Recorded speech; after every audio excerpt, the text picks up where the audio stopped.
En esta sesión vamos a hablar de una cuestión muy importante que tiene que ver con la poesía.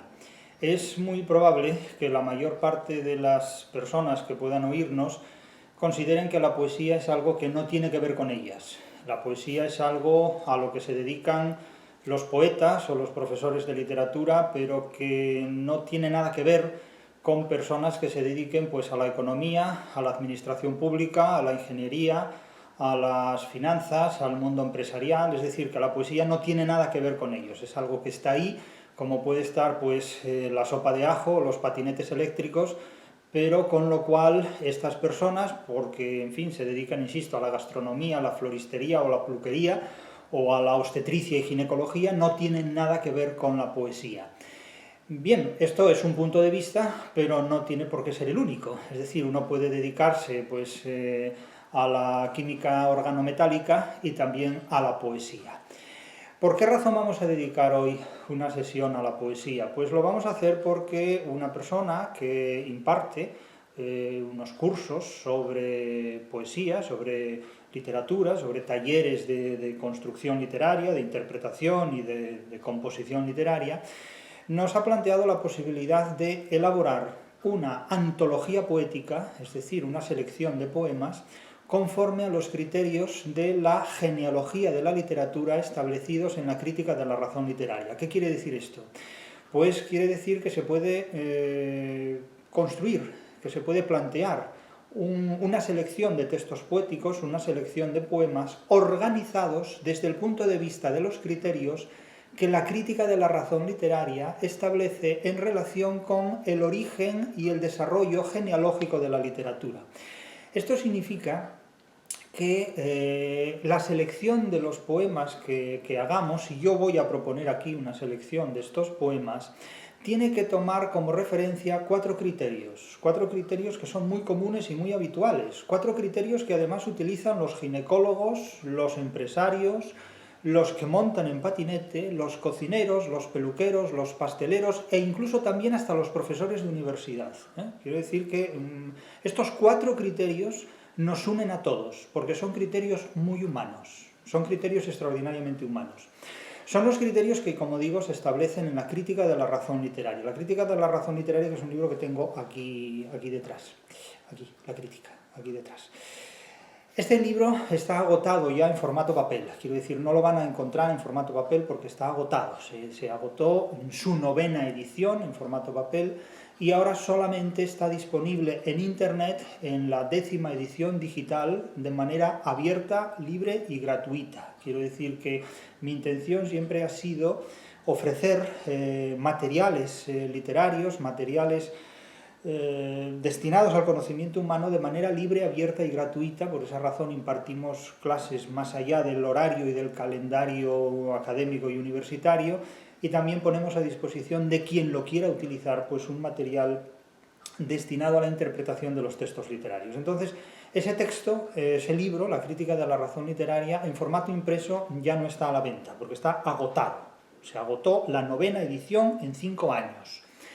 De tal manera que solo está disponible la edición en línea a la que ustedes pueden acceder desde el teléfono móvil escaneando el código QR que aparece al principio y al final de este vídeo. Quiere decir que la edición está completamente disponible.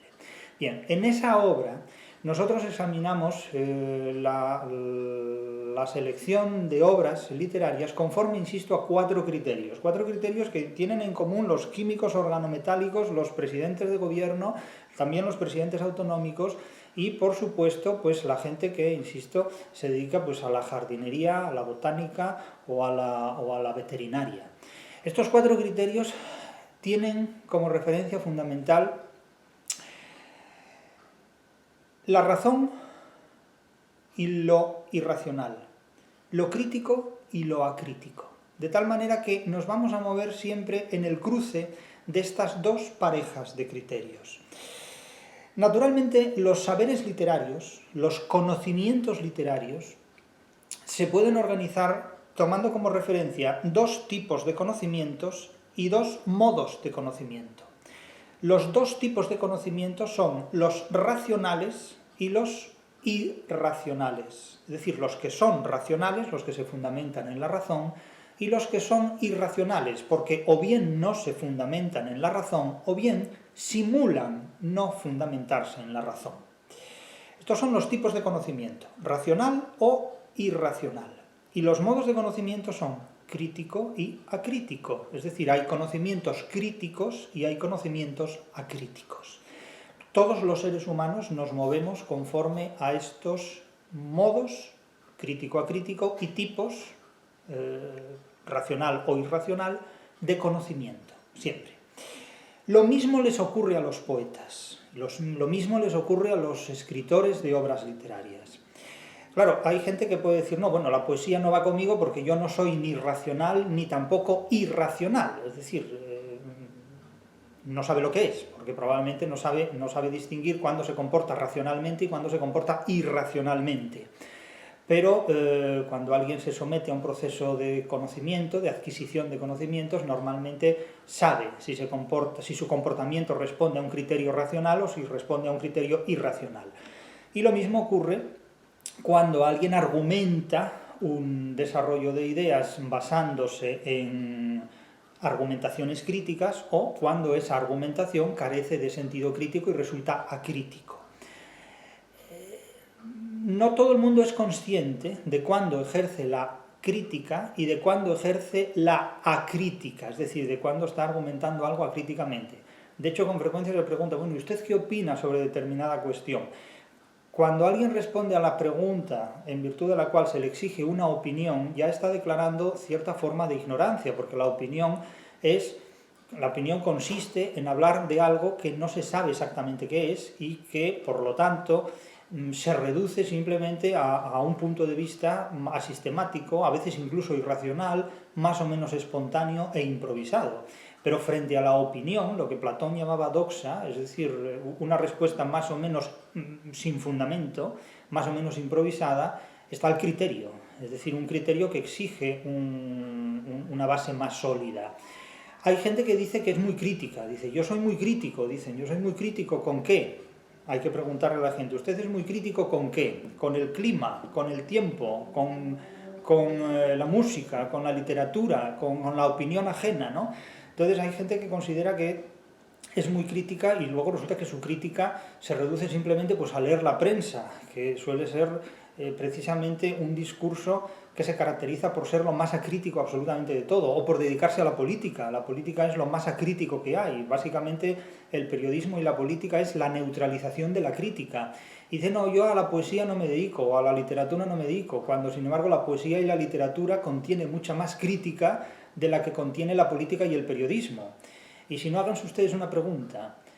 ¿Por qué las universidades cada día están más vacías de literatura y sin embargo cada día están más llenas de política? Háganse ustedes esta pregunta y traten de darle una respuesta. Es decir, ¿por qué las universidades cada día están más vacías de literatura y cada día están más llenas de política? ¿Por qué razón? Claro, pues porque la literatura es mucho más crítica que la política, indudablemente.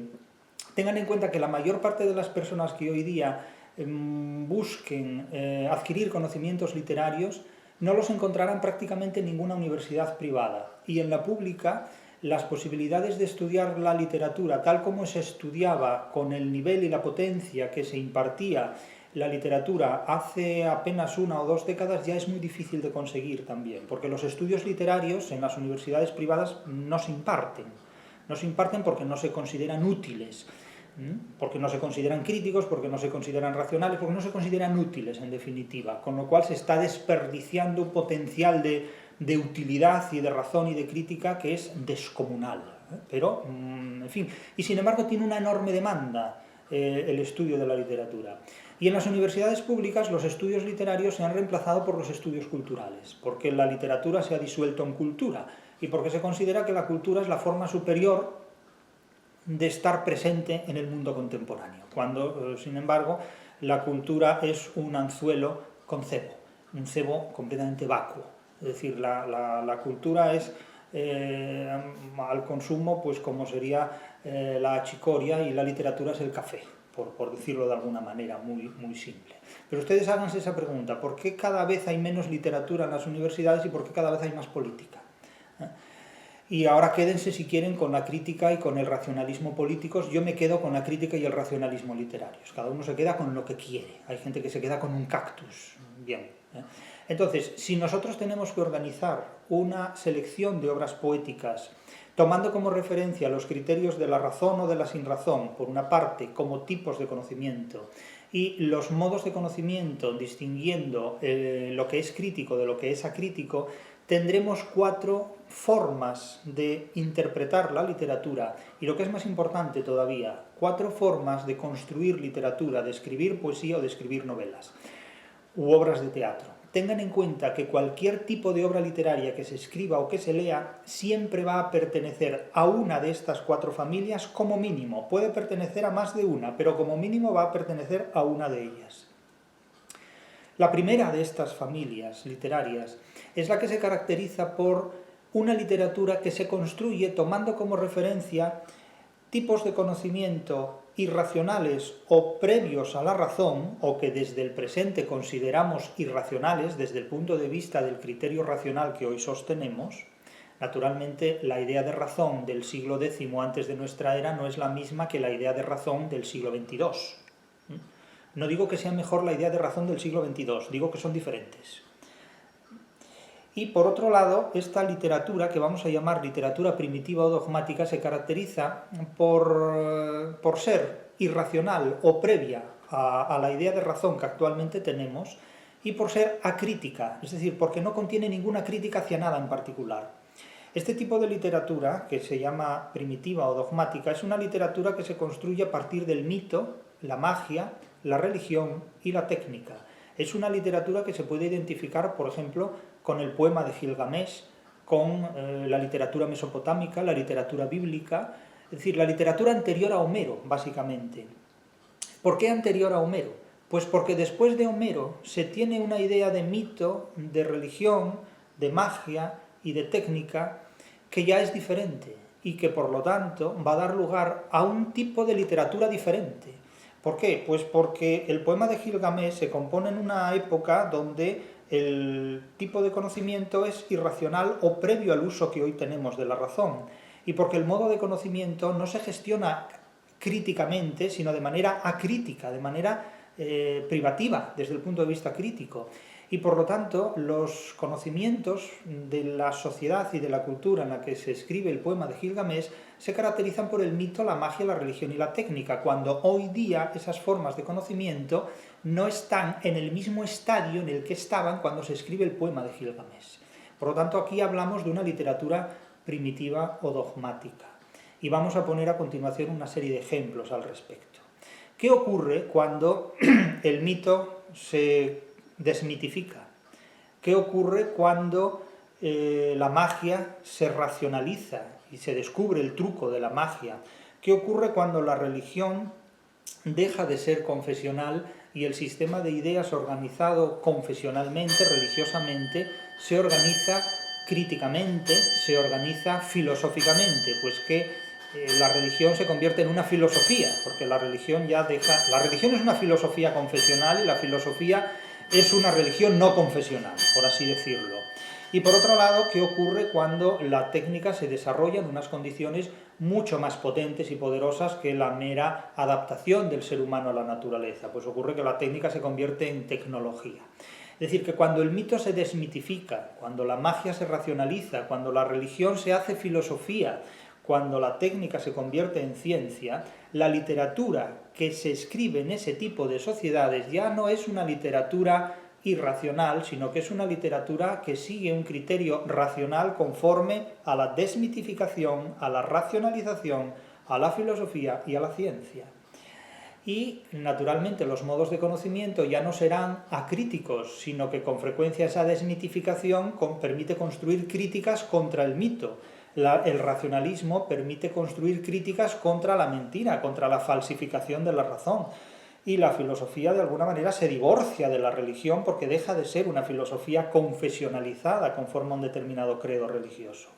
Y, naturalmente, no es lo mismo escribir literatura sobre una tablilla de arcilla o de cera o sobre un papiro que responde a una técnica manual, que escribir literatura sobre papel mediante una impresión o mediante una digitalización, lo cual ya requiere una serie de conocimientos de tipo no solo técnico, sino también científico.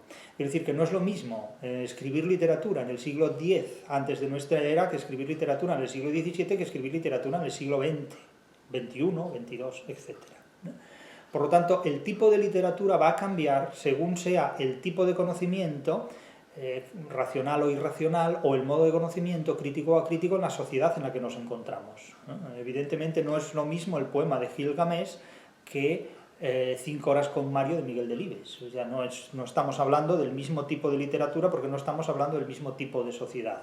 No es lo mismo el libro del Éxodo que el Quijote. Estamos hablando de dos sociedades diferentes que dan lugar a sendos tipos de literatura igualmente diferentes. Ahora bien, ¿qué ocurre cuando estamos ante una determinada sociedad que en lugar de desmitificar el mito, convierte el mito en una ideología? Porque claro, si la literatura primitiva o dogmática se caracteriza por el mito, la magia, la religión y la técnica, y una literatura que desmitifica el mito, una literatura que racionaliza la magia, una literatura que hace de la religión una filosofía, una literatura que en lugar de basarse en la técnica se basa en la ciencia, estamos ya hablando entonces no de una literatura primitiva o dogmática como el poema de Gilgamesh, sino de una literatura crítica o indicativa, como es el caso del Quijote. Pero ¿qué ocurre si en lugar de desmitificar el mito, convertimos el mito y la mitología en una ideología? Claro, si reemplazamos la mitología por la ideología, estamos preservando determinados valores míticos, pero haciéndolos más sofisticados. ¿Qué ocurre si en lugar de desmitificar la magia, de destruir la magia, de explicar el truco de la magia, la transformamos en una pseudociencia? Es decir, en un artilugio que permita pues, curar enfermedades, aunque sea mentira, eso no importa, lo que importa es hacer negocio. Si lo convertimos en un artilugio que permite a la gente hacerse creer lo que no es. Por ejemplo, es decir, tú te bebes esta pócima y te conviertes en Napoleón, por ejemplo. O comes cebolla y te crece lo que te tenga que crecer, por ejemplo, ¿no? Es decir, que reemplazamos la magia por un uso pseudocientífico de determinados procedimientos. Entonces, claro, estamos preservando de alguna manera valores primitivos, actualizándolos, haciéndolos más sofisticados en la sociedad en la que estamos. De tal manera que el mito se convierte en ideología, la magia se convierte en pseudociencia, la religión se convierte en una teología, es decir, en una filosofía de alto nivel, en una filosofía confesional de alto nivel, que eso es una teología, cuyo objeto de conocimiento, Dios, no existe, pero eso no importa. Eso no importa, eso es como el gran hermano, o sea, no existe el gran hermano, pero todo el mundo es devoto del gran hermano, eso no importa en absoluto, no importa en absoluto. De hecho, vamos, las cualidades del gran hermano, que lo ve todo, que lo sabe todo, son las cualidades de un apeiron, de un motor perpetuo, de una divinidad, de una sustancia pura, de un espíritu absoluto que también lo ve todo. Es decir, que el gran hermano no deja de ser la expresión literaria de una larga serie de ficciones filosóficas que han ido históricamente acumulando una serie de atributos hasta llegar al superhombre divino de Nietzsche, o el inconsciente de Freud, que es precisamente la caja fuerte donde está, digamos, o la caja negra del avión, es decir, del disco duro de todo el cuerpo humano, que curiosamente es un órgano que no existe, el inconsciente, pero en el que creen los devotos del inconsciente, como aquel famoso pintor que decía que pintaba con el inconsciente, ¿no? Lo cual es una cosa admirable, porque estamos esperando todavía que nos demuestre cómo pinta con el inconsciente, ¿no?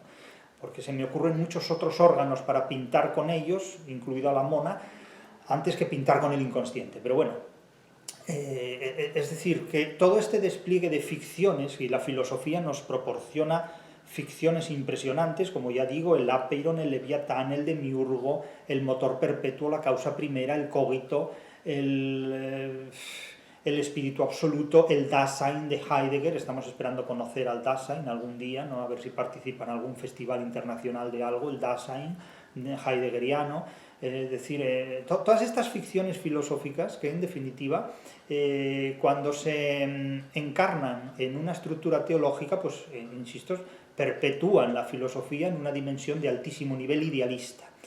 Entonces, claro, ¿qué ocurre cuando el mito se convierte en ideología, cuando la magia se convierte en pseudociencia, cuando la filosofía se articula en una teología, cuando la técnica se desarrolla en una tecnología, Pues ocurre que la literatura que se genera en ese tipo de sociedades es una literatura que responde a un programa muy específico y a unos imperativos con frecuencia políticos, con frecuencia artísticos, con frecuencia religiosos, también muy específicos. Es lo que denominamos la literatura programática o imperativa, la literatura que desarrolla un programa no mítico, sino ideológico, que desarrolla un programa no mágico, sino propio de las pseudociencias.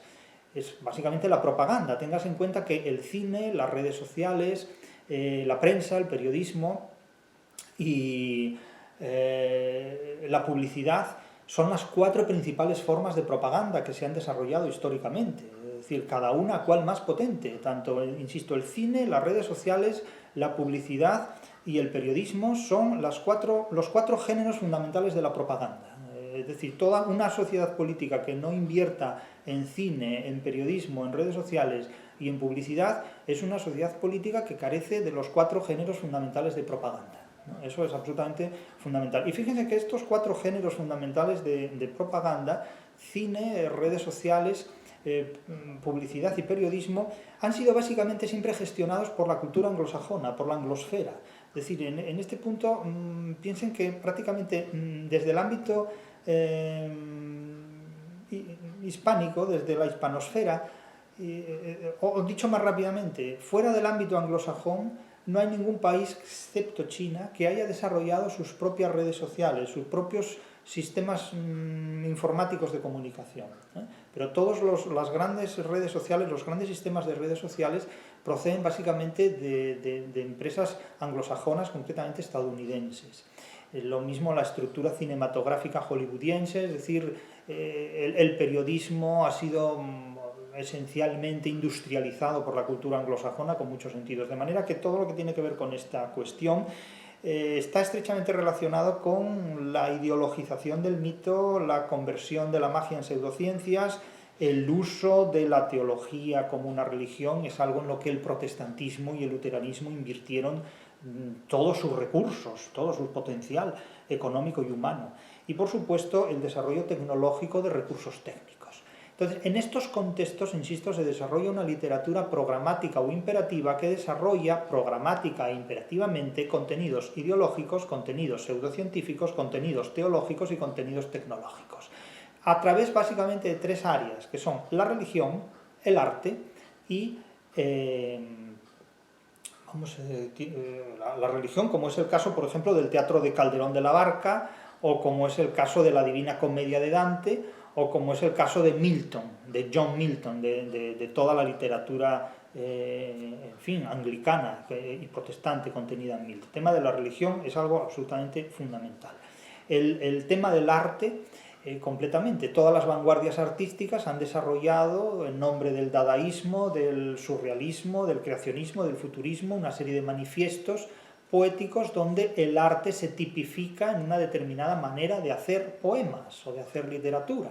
Es decir, desde el creacionismo de Huidobro hasta el futurismo de Marinetti, hasta los manifiestos surrealistas de Breton, constituyen una forma programática o imperativa de hacer literatura. Incluso el propio Lope de Vega, en su arte nuevo de hacer comedias, también tiene un claro manifiesto de literatura programática o imperativa, ¿no? Por lo tanto, en el tema de la religión, en el tema del arte y, por supuesto, en el tema de las ideologías políticas, política, arte, religión, ya he dicho que son 3 aspectos, política, arte y religión, pues la literatura ha discurrido. El caso del realismo social o del realismo socialista, o de toda la poética de la novela de Lukács o de la Unión Soviética, pues claramente está tipificado cómo hacer una novela que responda a las exigencias programáticas e imperativas del realismo social, en definitiva.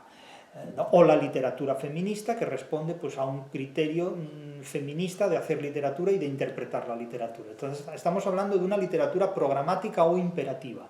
que tiene que responder al programa imperativamente de esa tendencia literaria, de esa escuela literaria, en nombre del arte, en nombre de la religión o en nombre de la política. Y hay una cuarta y última familia, y es la que vamos a denominar literatura sofisticado reconstructivista. Hay poemas, hay obras poéticas, literarias en general, novelas, teatro, pero aquí vamos a hablar de una antología poética, que responden a este criterio, que consiste en no hacer del mito una ideología ni una desmitificación, sino en preservar el mito psicológicamente, dedicarle un poema a Proteo, o a Orfeo, o a Zeus, por ejemplo. Es el caso que ocurre con mucha frecuencia en la poesía de Borges. Toda la literatura de Borges es un homenaje al mito, no para desmitificarlo, ni tampoco para disolverlo en una ideología, sino para preservarlo psicológicamente, para recrearlo psicológicamente a través de la literatura. La literatura sofisticado reconstructivista, de la misma manera que preserva el mito, preserva también la magia, pero preserva también la magia desde una perspectiva sobrenatural aceptada, es decir, acepta el sobrenaturalismo. Pensemos que una novela como La Metamorfosis de Kafka no convierte a Gregorio Samsa en una cucaracha por arte de magia, sino que lo convierte por un procedimiento típico de la literatura sobrenatural o fantástica, si queremos ser más precisos, más puntillosos. Pero digamos que la literatura sofisticada o reconstructivista preserva la magia en el formato de lo sobrenatural aceptado. Es el caso, por ejemplo, de los libros de caballerías, donde los acontecimientos que tienen lugar, un caballero andante que le corta la cabeza a un dragón, pues es evidentemente un episodio de algo sobrenatural aceptado. Pensemos que lo mismo ocurre con el realismo mágico, donde el protagonismo de lo maravilloso no recae en un héroe, sino en un antihéroe que desarrolla su actividad en el ámbito de la vida doméstica. Pensemos lo que ocurre pues, en 100 años de soledad o en todas las novelas que contienen episodios de realismo mágico.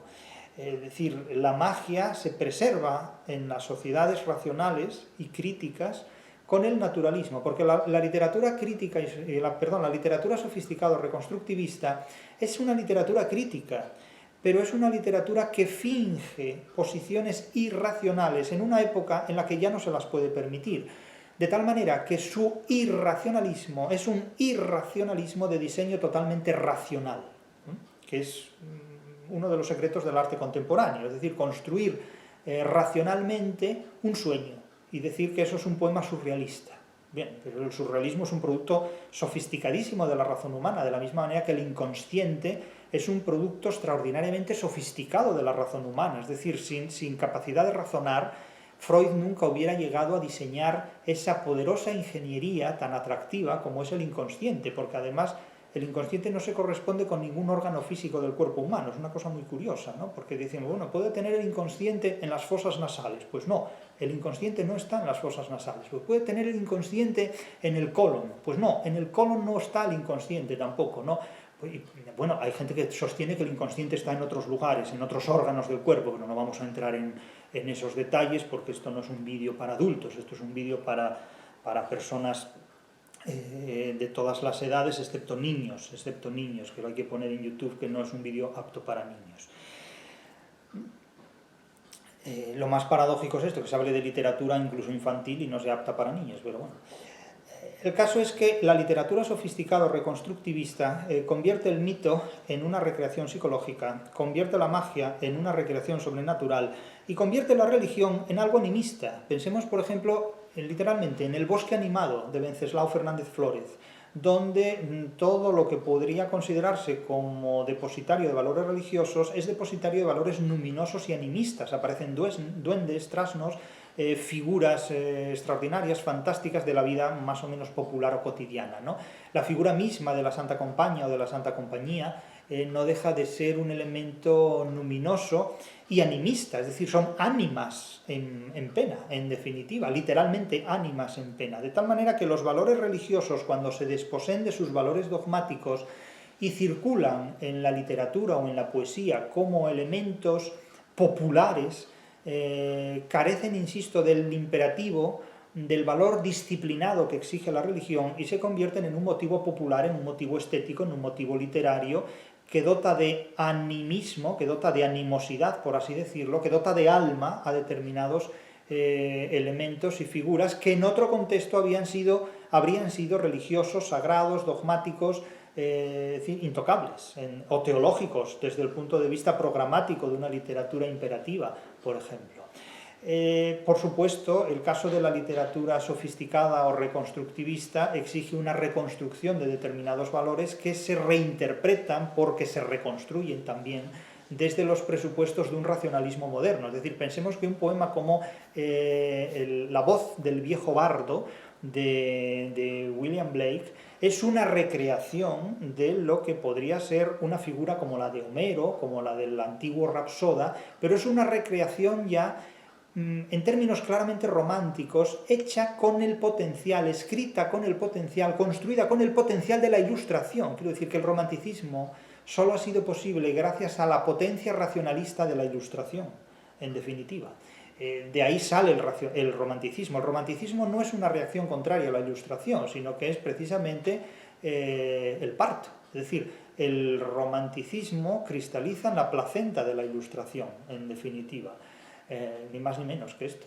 Entonces, claro, es una recreación, es una reconstrucción de mitos antiguos estimulados por la psicología, por el sobrenaturalismo, por el animismo. De ahí que hablemos de una literatura sofisticada o reconstructivista. Entonces, a partir de estas 4 genealogías literarias, vamos a señalar lo que puede ser una antología de textos poéticos. Entonces, ¿qué textos poéticos podemos incluir en una literatura primitiva o dogmática? Pues muy fácil, todos aquellos textos poéticos que planteen una obra literaria, una poesía irracional desde el punto de vista del racionalismo que hoy sostenemos y que sea también acrítica, es decir, que no critique nada en particular. Es el caso del poema de Gilgamesh, es el caso de muchos pasajes bíblicos, es el caso de poemas mesopotámicos como Enuma Elis, etc. Vamos a leer algunos de ellos, tengo algunos textos aquí. Leo un fragmento de unas tablillas de cera conservadas en la que los dioses mesopotámicos encarnan luminosamente fuerzas de la naturaleza. Y entonces es un pasaje que remite intertextualmente en el ámbito de la literatura comparada al diluvio universal. Y dice: la inundación desenfrenada que nadie puede contener, que estremece los cielos y hace temblar la tierra, envuelve a la madre y al niño en un espantoso manto, azota el verdor lujuriante de los cañaverales y ahoga la cosecha en sazón. Las aguas crecidas, horribles para la mirada humana, la inundación todopoderosa que rebasa los terraplenes y ciega los vigorosos árboles, la frenética tempestad que arranca y arrastra todas las cosas en estruendosa confusión.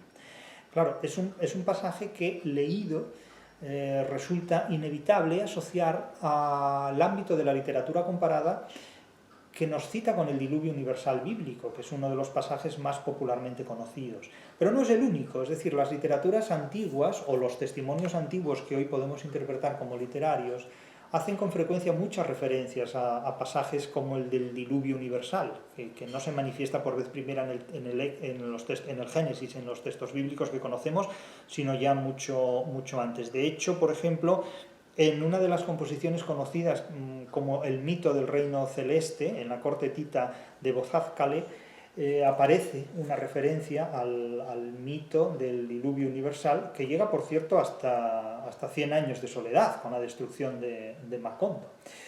En su obra Textos literarios etitas, Alberto Bernabé cita una secuencia de este fragmento que tiene naturalmente muchos paralelismos con pasajes de la teogonía de Hesíodo, sobre todo cuando hace referencia a la castración de Urano. Pero el texto etita, en la versión de Alberto Bernabé, dice así: antes, en los antiguos años, fue rey en los cielos Alalu. Alalu está sentado en el trono, y el poderoso Anu, el primero de los dioses, se hallaba ante él. Se prosternaba ante sus pies e iba poniéndole en la mano las copas para beber. 9 años contados fue Alalu rey en el cielo. Pero al 9º año Anu entabló combate contra Alalu. Derrotó a Alalu, este huyó corriendo ante él y descendió a la negra tierra. Y en el trono se sentó Anu. Anu está sentado en el trono. Nótese este quiasmo con casi una hipanástrofe al revés. Y el poderoso Kumarbi le daba de comer. Se prosternaba ante sus pies e iba poniéndole en la mano las copas para beber. 9 años contados fue Anu rey en el cielo. Al noveno año Anu entabló combate contra Kumarbi. Kumarbi descendía de Alalu, entabló combate contra Anu. Ante los ojos de Kumarbi ya no resiste Anu, se zafó de sus manos, voló Anu y subía al cielo. Por detrás se le acercó Kumarbi, cogió por los pies a Anu y tiró de él desde el cielo hacia abajo. Le mordió los muslos y su virilidad se mezcló con el bronce, con las entrañas de Kumarbi. Cuando Kumarbi había tragado en sus entrañas, la virilidad de Anu se regocijaba y reía. Imagínense ustedes esto, ¿no?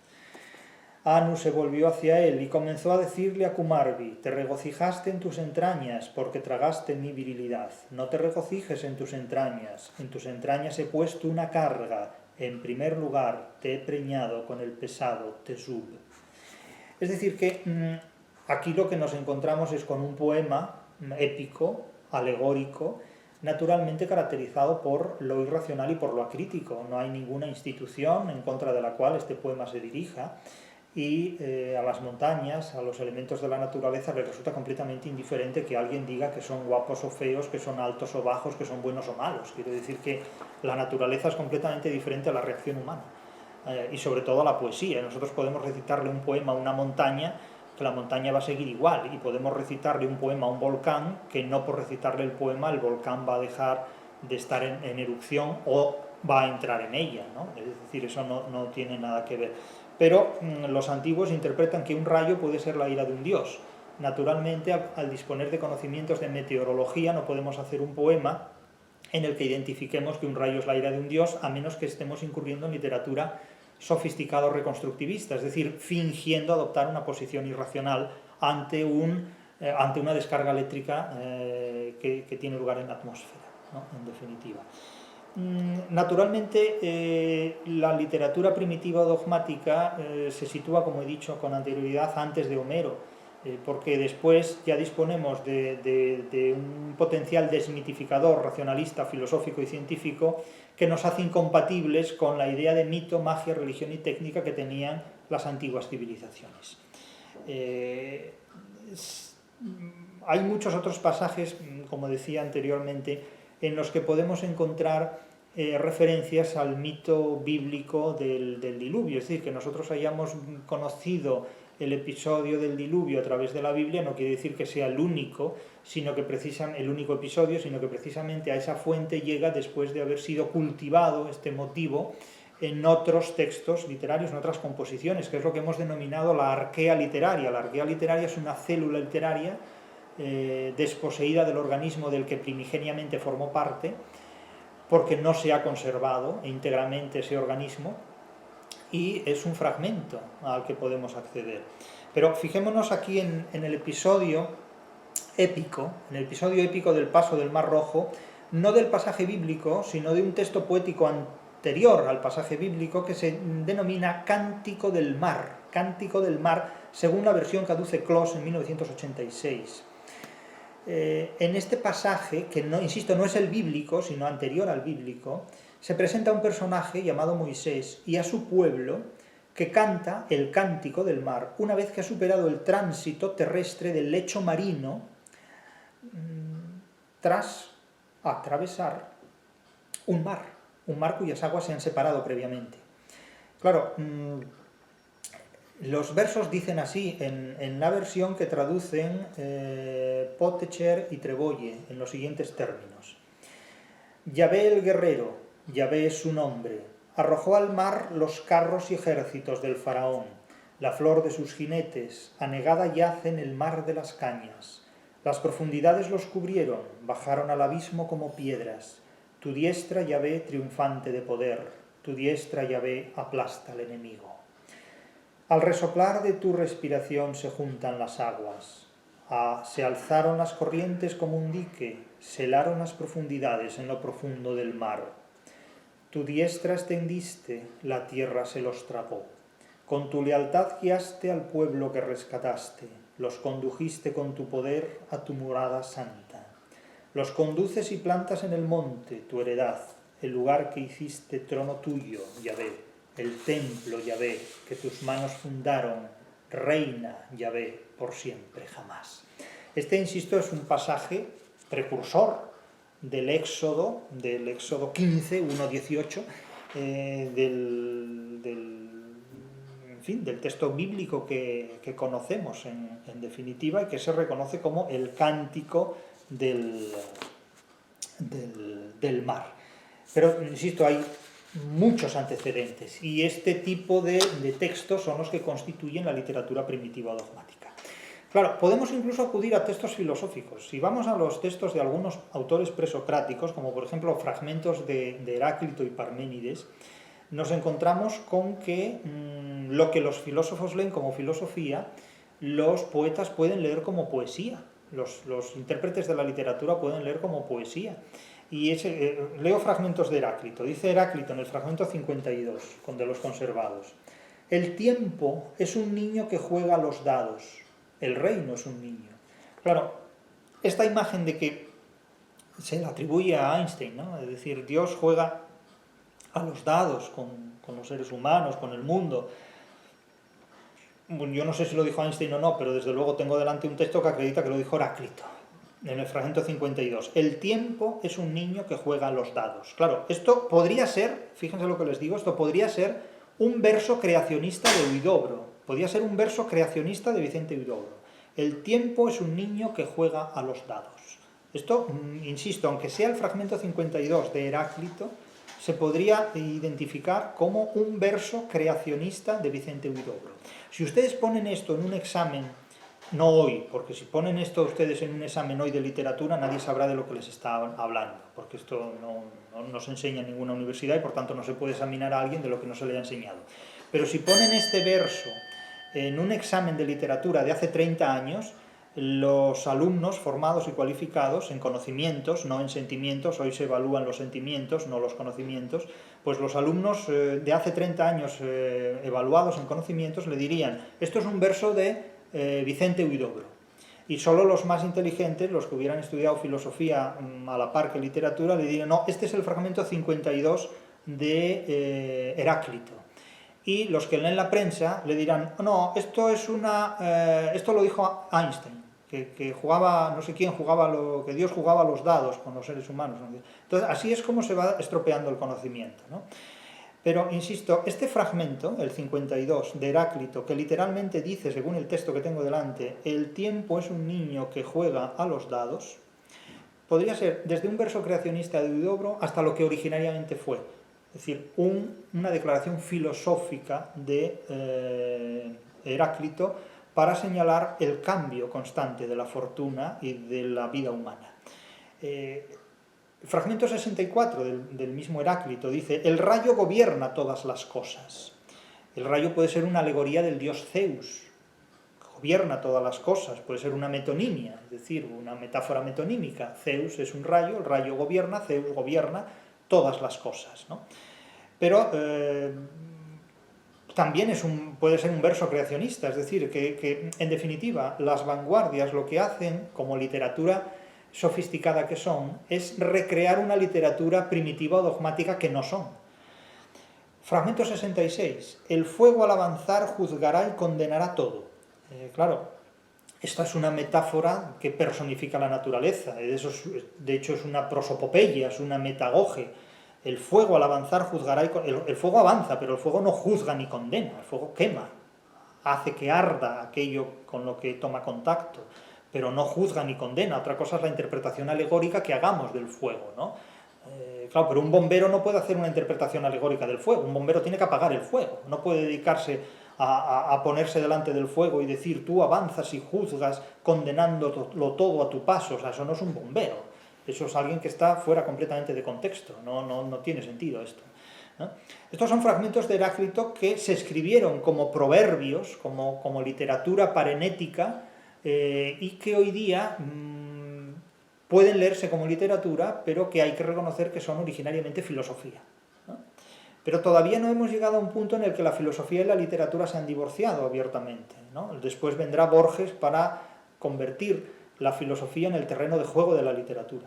Pero si acudimos, por ejemplo, a los fragmentos de Parménides, que son filosofía por una parte, pero también son literatura por otra, en su obra sobre la naturaleza, Perifisios, que tengo aquí también delante, claro, a Parménides se atribuye la composición de esta obra sobre la naturaleza, que en realidad es un poema alegórico, es un poema épico, con contenido alegórico, clarísimamente con contenido alegórico, que además, de nuevo, presenta una serie de concomitancias con los trabajos y los días de Hesíodo. Nosotros leemos este poema, que es una obra filosófica y una obra literaria, y nos encontramos con esto. Los caballos que me llevan consigo cumplen al hacerlo toda la plenitud de mi deseo, pues no hay duda que son ellos, mis verdaderos guías, los que me condujeron por la famosísima ruta de la diosa que encamina al hombre en posesión de las luces del saber a través de todas las ciudades. Por esta ruta me veía llevado y ciertamente los caballos a cuyo impulso marchaban eran muy diestros. Esto podría haberlo firmado William Blake, el visionario que desde la Ilustración nos trata de ofrecer una imagen romántica de la realidad. Pues no es William Blake, es Parménides. No es literatura sofisticada o reconstructivista, es literatura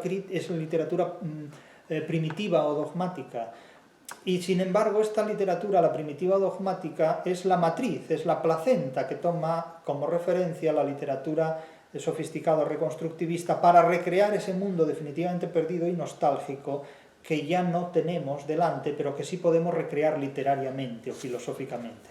El poema sí es un poema pues muy atractivo, y en un momento dado, claro, se cita con ficciones filosóficas, que para los filósofos no son ficciones, porque lo que distingue, entre otras cuestiones, a la filosofía de la literatura es que los poetas no se creen en la existencia de sus ficciones, porque si no, no serían ficciones. De hecho, la literatura es el exterminio de la religión, porque la literatura decreta la ficción de los dioses y ninguna religión está dispuesta a aceptar que sus dioses son ficciones. Los autores de las Sagradas Escrituras jamás aceptarán que Yahvé es una ficción.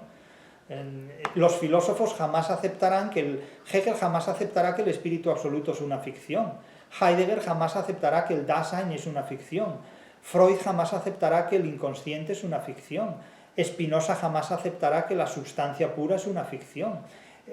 Platón jamás aceptará que el demiurgo es una ficción. Hobbes jamás aceptará que el Leviatán es una ficción. Y sin embargo, la filosofía ha llenado la historia del pensamiento humano de un despliegue de ficciones realmente impresionante y en muchos casos terriblemente intimidatorias, porque casi todas las ficciones filosóficas, observen esto, tienen un poder absolutamente totalitario sobre la realidad del mundo. Nada escapa al motor perpetuo, nada escapa al apeiron, nada escapa al espíritu absoluto, por eso es absoluto. Nada escapa al Dasein, al ser ahí de la existencia que está determinado por la muerte, etc. Oye, pero no se muere nunca, no deja de ser curioso esto, el ser ahí que no se muere nunca, no se muere ni para Dios. El superhombre de Nietzsche, que es, vamos, lo supera absolutamente todo. La nada misma de Nietzsche es una nada que es absolutamente consciente de todo. Bueno, es una nada muy curiosa esta, ¿no? Porque, o sea, es el grado cero de los atributos, ¿verdad? Pero que sin embargo lo posee absolutamente todo. Es una cosa curiosa, este tipo de absolutismos filosóficos. Pero es curioso que todas estas ficciones filosóficas, desde el Dios de Tomás de Aquino hasta la sustancia pura de Spinoza, pasando, insisto, por toda la monería de Leibniz, todas las mónadas de Leibniz, todos tienen un afán absolutamente totalitario, claro, hasta llegar al Gran Hermano, que es la mónada mayor, en definitiva, formulada por Orwell, ¿no? Es decir, el Gran Hermano es el último eslabón de esta cadena de ficciones filosóficas y también literarias, pero sobre todo filosóficas, que de alguna manera se han construido tanto en Oriente como en Occidente para identificar la minusvalía humana con la superdotación trascendente de una entidad a la cual, no sé por qué razón, el ser humano siempre ha tenido una vocación para someterse. Curiosamente, excepto en la literatura crítica o indicativa, que es la única que se ha encargado de desmitificar todos estos absolutismos, ¿no?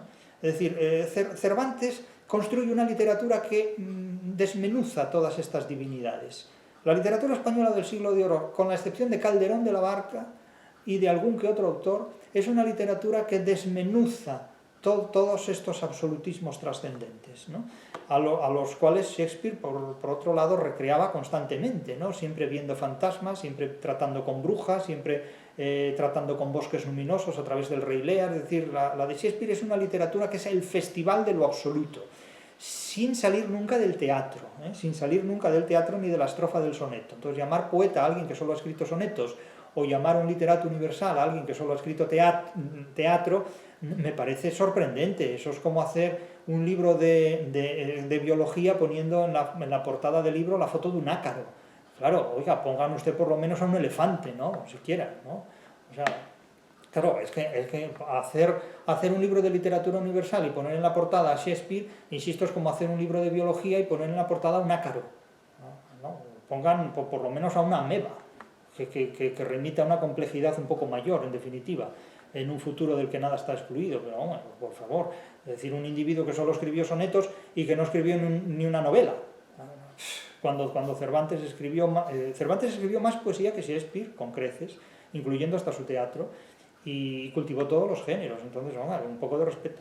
Entonces, claro, en este poema Perifisios, sobre la naturaleza de Parménides, en un momento dado se dice: hay que decir y pensar que el ser existe, ya que es a él a quien corresponde la existencia, y en tanto es negada lo que no es, te invito a que consideres todo esto, pero a la vez quiero prevenirte acerca de esta vía de la búsqueda, y en cuanto a aquella otra por la que se lanzan los mortales ayunos de saber, que marchan errantes en todas direcciones, cual si de monstruos bicéfalos se tratase, porque es la perplejidad la que en el pecho de estos dirige su espíritu vacilante, y así se ven llevados de aquí para allá, sordos, ciegos y llenos de asombro, como turba indecisa, para la cual ser y no ser parecen algo idéntico y diferente, en un caminar en pos de todo, que es un andar y un desandar continuo.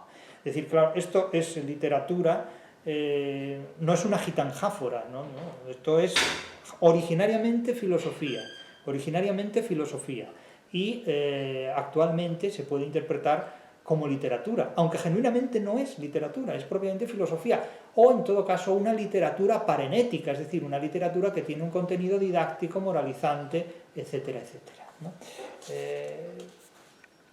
En fin, es un pasaje de un gran interés que hoy día tiene interés filosófico para los intérpretes de la filosofía y un interés literario para los intérpretes de la literatura, es decir, que se encuentra en ambos terrenos. Ya digo que si nosotros leyéramos la filosofía, las obras que se han escrito como obras filosóficas, si las leyéramos como literatura, nos encontraríamos con un despliegue de personajes absolutistas, totalitaristas, que son auténticas ficciones creadas por la filosofía, siempre con la intención de subyugar al ser humano. Insisto, el inconsciente lo domina todo, desde una metafísica inmanente, no trascendente, sino inmanente. Es decir, cuando pensábamos que la filosofía en su metafísica había perdido ya todas las batallas, cuando pensábamos que después de Kant la metafísica ya no tenía legitimidad, resulta que aparece Freud y rescata la metafísica ya no en la trascendencia del pensamiento humano, sino en la inmanencia corporal y física, del camino de la más espantosa y ficticia medicina que nadie se pueda imaginar. Oye, y la gente creyendo en ello a manos llenas. Como hemos dicho tantas veces, Freud, el mejor novelista del siglo XX. Pero tenemos la literatura crítica o indicativa, que es la que desmitifica el mito, la que convierte la religión en filosofía, la que hace que la magia pues se racionalice, etcétera, etcétera. Y la literatura crítica o indicativa es una literatura que se caracteriza por el uso de la razón y por el uso de la crítica. Y la literatura crítica o indicativa más potente es la literatura española, y sobre todo la literatura española del siglo de oro. Ahí nos encontramos con auténticas manifestaciones críticas y racionales de la experiencia humana, que apuntan sobre todo al desengaño. Claro, hay una antología poética, yo citaría tres sonetos, simplemente 3 sonetos, se pueden citar muchísimos más, pero vamos a citar 3. El primero, el soneto de Argensola, de Lupercio Leonardo de Argensola, el famoso soneto 45 a una mujer que se afeitaba y estaba hermosa, no una mujer que se afeitaba con cuchilla de afeitar, sino que se echaba afeites. Claro, esto lo ponemos en un examen hace 30 años y los alumnos saben que es afeite, que es cosmética. Lo ponemos hoy y los tipos creen que es una tía que se está afeitando con una cuchilla de afeitar, con una navaja de afeitar, ¿no? Es decir, claro, cuando se enseñan conocimientos la gente aprende, cuando se enseñan sensaciones la gente siente, sin aprender lo que siente. Entonces, a una mujer que se afeitaba y estaba hermosa. Entonces, es el soneto famosísimo, pero fíjense cómo es un soneto crítico y cómo es un soneto racional, y vamos a decir rápidamente por qué. Claro, yo os quiero confesar, don Juan I, que este blanco y color de doña Elvira no tiene de ella más, si bien se mira, que el haberle costado su dinero. Pero tras esto confesaros quiero que es tanta la beldad de su mentira, que en vano a competir con ella aspira belleza igual de rostro verdadero. Mas que mucho que yo perdido ande por un engaño tal, pues que sabemos que nos engaña así naturaleza, porque este cielo azul que todos vemos ni es cielo ni es azul, lástima grande que no sea verdad tanta belleza. Evidentemente es el soneto que con la estructura de una argumentación, es un argumentatio, casi como una anacefaleosis, una anacefalcosis, es decir, primero, segundo, tercero, va argumentando, ¿no? Yo os quiero confesar, don Juan I, ¿no?, que tal cosa no es lo que parece, es decir, o sea, no es propio de doña Elvira, sino que es propio del dinero de doña Elvira, es decir, es lo que le ha costado el maquillaje. Ahora, este maquillaje la embellece y la ha convertido en una mujer de un rostro, de un cutis mucho más bello que el cutis natural, es decir, que el artificio vence la naturaleza en calidad de belleza, a costa de mentir, a costa de disociarse de la verdad. Cuando la belleza y la verdad se divorcian, ya hemos superado el Renacimiento, ya estamos en el Barroco, ya estamos en la experiencia del desengaño, en el conocimiento de la apariencia. Claro, el mundo anglosajón ha distinguido la apariencia de la realidad y se ha quedado con la apariencia. El mundo hispánico ha distinguido la apariencia de la realidad y se ha quedado con la realidad. ¿Esto qué supone?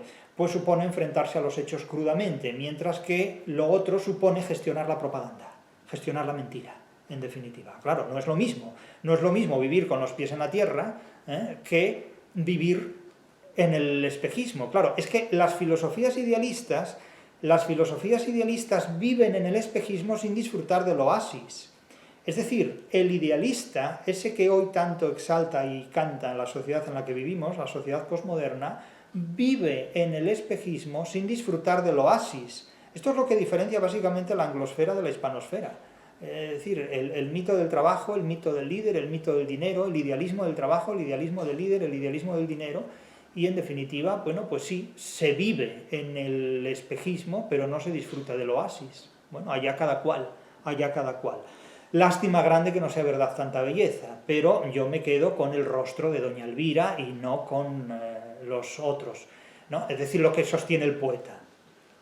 Claro, otros poemas, el caso de Lope de Vega. Lope de Vega cuando dice que en su poema lo que han de hacer los ingenios grandes cuando los murmuran, ¿no?, para despreciar de alguna manera pues las críticas o las agresiones que te hacen terceras personas o segundas personas. Es en las rimas del licenciado Tomé de Burguillos, ¿no?, cuando dice: un lebrel irlandés de hermoso talle, vallo entre negro de la frente alanca, grabada en broncellante la carlanca, pasaba por la margen de una calle. Salió confuso ejército a la dralle, chusma de gozques negra, roja y blanca, como de aldea furibunda arranca, para seguir al lobo en monte o valle. Y como escriben que la diosa Trina es la luna, y como escriben que la diosa Trina, globo de plata en el celeste raso, los perros de los montes desatina, este hidalgo lebrel, sin hacer caso, alzó la pierna, remojó la esquina y por medio se fue su paso a paso. Es decir, que se meó encima de ellos y siguió. Es decir, ¿esto qué quiere decir? Pues es una crítica evidente. Claro, como hoy la gente sufre mucho y anda por ahí buscando la felicidad y tonterías por el estilo, que es lo mismo que buscar al noúmeno, al Dasein o al Leviatán o al Demiurgo, no es lo mismo, pues se entretienen mucho buscando la felicidad. No leen literatura, claro, si leyeran literatura se evitarían consumir libros de autoengaño, que son los libros de autoayuda, en definitiva. Pero, claro, ¿qué hacer cuando alguien te critica? lo que hace el Can lo que hace el hebreo irlandés de hermoso talle, es decir, vallo entre negro de la frente a l'anca, ¿no? Y grabada en bronce y ante la carlanca, ¿qué hace? Se mea encima de ellos y sigue para adelante. Vamos, ¿qué vas a hacer? Reírte y mearte en ellos, otra cosa más que son aguas menores y punto, o sea, nada más que esto.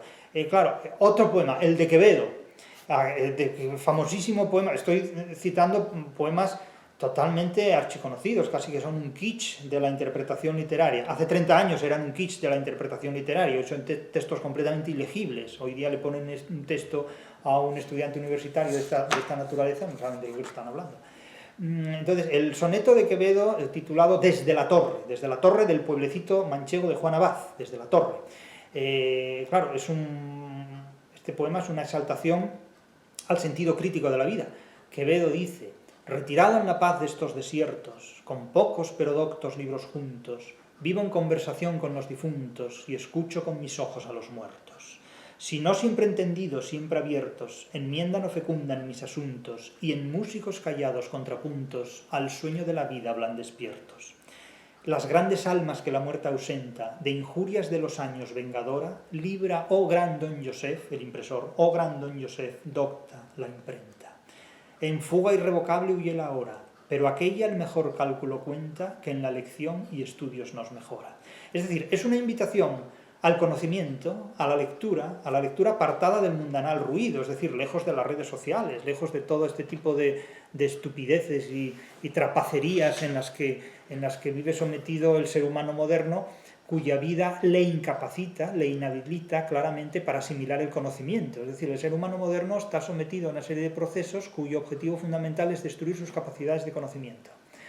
De tal forma que la interacción a través de las redes sociales, de la pantalla, de la telepantalla, del móvil, de lo que quieran ustedes, inhabilita la capacidad de concentración, la capacidad de lectura y, por supuesto, la capacidad de crítica. Es decir, que la gente dice, es que es muy crítico con esto. Yo he oído decir, es que tal serie de dibujos animados es muy crítico con la vida norteamericana. Será muy crítica con la vida norteamericana a un nivel cero, ¿no?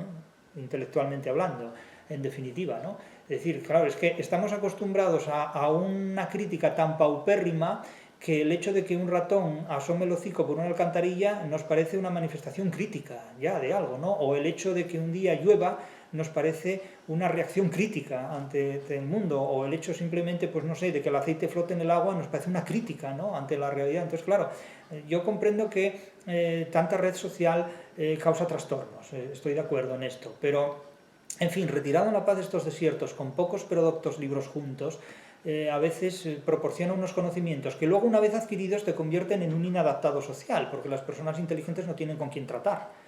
Porque la cantidad de personas no inteligentes es tan abrumadora que invalida cualquier posibilidad de comunicación. Pero bueno, esto no es ningún problema, porque las personas inteligentes son muy pocas y entre sí se entienden perfectamente. El único problema es que su vida personal, social, personal, laboral, está intervenida por una gran cantidad de tontos que son bastante molestos, ¿no?, en ese punto. Pero bueno, una vez que uno se circula al margen de todos ellos, no tiene ningún problema.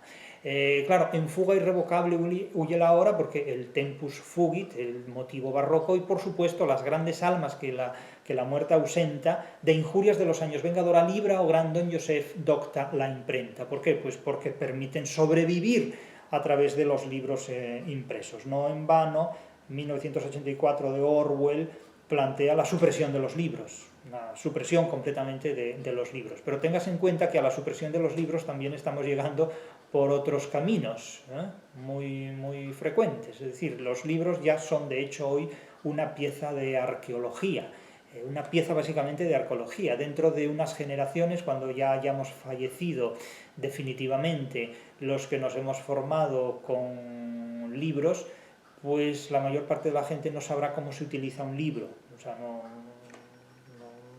ni lo querrá para nada. O sea, quiero decir que eso nos adentramos en un eclipse literario que no sabemos cuánto tiempo va a durar. Pero bueno, eso es un problema de los que vienen detrás, los que sabemos disfrutar de la vida, los que no hemos perdido el tiempo buscando la felicidad porque simplemente la tenemos y no tenemos por qué hacerla constar en ninguna parte, no nos movemos por este tipo de deficiencias emocionales, ¿no? Vamos a la literatura programática o imperativa, que es la penúltima. La literatura programática o imperativa se caracteriza porque impone un programa con frecuencia político, con frecuencia estético o con frecuencia religioso. De tal manera que, de nuevo, acudimos a Lope de Vega en El arte nuevo de hacer comedias, un poema donde dice cómo hay que hacer comedias, cómo hay que hacer nuevo teatro. Y dice Lope: si hablar el rey, imite cuanto pueda la gravedad real, si el viejo hablare, procure una modestia sentenciosa, describa a los amantes con afectos, que muevan con extremo a quien escucha, los soliloquios pinte de manera que se transforme todo el recitante, y con mudarse así, mude al oyente. Pregúntese y respóndase a sí mismo, y si formare quejas, siempre guarde el debido decoro a las mujeres. Las damas no desdigan de su nombre, y si mudara en traje sea de modo que pueda perdonarse, porque suele el disfraz varonil agradar mucho. Lo de las damas no desdigan de su nombre, yo no sé si la neolengua lo acabará suprimiendo en el futuro o no, pero mientras haya libertad podemos decir que Lope escribió estos versos en El arte nuevo. Ya tiene la comedia verdadera su fin propuesto, como todo género de poeta o poesis, y ésta ha sido imitar las acciones de los hombres y pintar de aquel siglo las costumbres. Adviértase que solo este tema, solo este sujeto, dice Lope, adviértase que solo este sujeto tenga una acción, mirando que la fábula de ninguna manera sea episódica, quiero decir inserta en otras cosas que del primero intento se desvíen, ni que de ella se pueda quitar miembro que del contexto no derribe el todo. Los casos de la honra son mejores, porque mueven con fuerza a toda gente, con ellos las acciones virtuosas, que la virtud es donde quiera amada.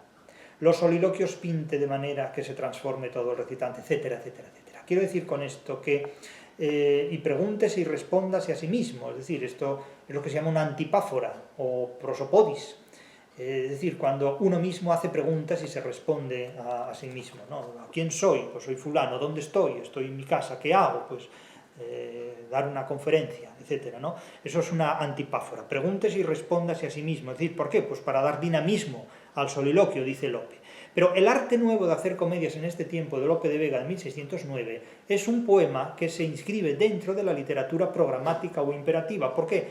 Pues porque está indicando cómo hay que hacer una literatura que responda al programa de la comedia nueva, del teatro español del siglo XVII. Si vamos, por ejemplo, a otra época, nos encontramos con el creacionismo de Vicente Huidobro y con su poema Arte Poética, en el poemario Espejo del Agua de 1916, la fecha en que murió Rubén Darío, por cierto, que nació en 1867, 3 años después de Unamuno, que nació en 1864. Casi 13 años después de Clarín, que nació en 1851, etcétera, etcétera. Bien, el caso es que el poema Arte Poética de Vicente Huidobro es también literatura programática o indicativa, porque es un poema que dice cómo ha de construirse la literatura creacionista. Y dice Huidobro: esto para practicar el subjuntivo es estupendo para los estudiantes de español, los extranjeros. Que el verso sea como una llave, que abra 1000 puertas, una hoja cae, algo pasa volando, cuanto miren los ojos creado sea, y el alma del oyente quede temblando. Inventa mundos nuevos y cuida tu palabra, el adjetivo, cuando no da vida, mata.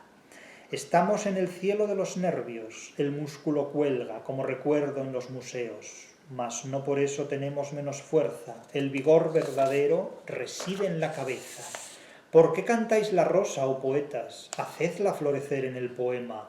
Solo para nosotros viven todas las cosas bajo el sol. El poeta es un pequeño dios. Es decir, no se atreve a decir que es un dios, es muy modesto Vicente Huidobro. Dice, es un pequeño dios. El poeta es un superhombre, diría un lector nietzscheano del creacionismo de Huidobro. Pero este es un poema en el que se manifiesta clarísimamente lo que es una literatura poética, programática, creacionista. Es decir, es un poema que dentro de la antología de textos de literatura programática o indicativa no puede faltar. Y vamos a otro poema en este caso de Gabriel Celaya, que no pone el énfasis en un programa artístico, sino en un programa político, en un programa ideológico. El mito de la poesía social, que diríamos hoy. Gabriel Celaya, cuando dice que la poesía es un arma cargada de futuro, la poesía es un arma cargada de futuro, escribió Celaya en los Cantos Íberos en 1955, dice Celaya: maldigo la poesía concebida como un lujo, cultural por los neutrales, que lavándose las manos se desentienden y evaden. Maldigo la poesía de quien no toma partido hasta mancharse. Hago mías las faltas, siento en mí a cuanto sufren y canto respirando. Canto y cantando más allá de mis penas personales me ensancho. Quisiera daros vida, provocar nuevos actos, y calculo por eso con técnica qué puedo. Me siento un ingeniero del verso y un obrero que trabaja con otros a España en sus aceros. Fíjense qué verso, que trabaja con otros a España en sus aceros. Tal es mi poesía, poesía herramienta, a la vez que latido de lo unánime y ciego. Tal es arma cargada de futuro expansivo con que te apunto al pecho. No es una poesía gota a gota pensada, no es un bello producto, no es un fruto perfecto, es algo como el aire que todos respiramos, y es el canto que espacia cuanto dentro llevamos.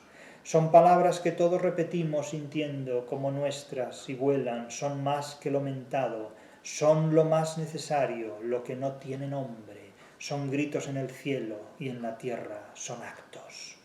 Bien, este es uno de los poemas realmente más expresivos y más hermosos también, si se me permite la declaración, que no esté exenta de cursilería incluso, pero dota la poesía de una gran vitalidad de la cual hoy con frecuencia está desposeída, que trabaja con otros a España en sus aceros, son gritos en el cielo y en la tierra son actos, son hechos, no solo palabras. Celaya viene a decir que la literatura en general, la poesía en particular, no está hecha solo de palabras, está hecha también de actos.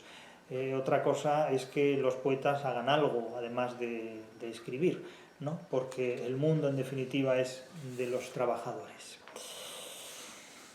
La literatura sofisticada reconstructivista, la última, es esa literatura que finge un irracionalismo construido con un racionalismo muy potente, muy poderoso.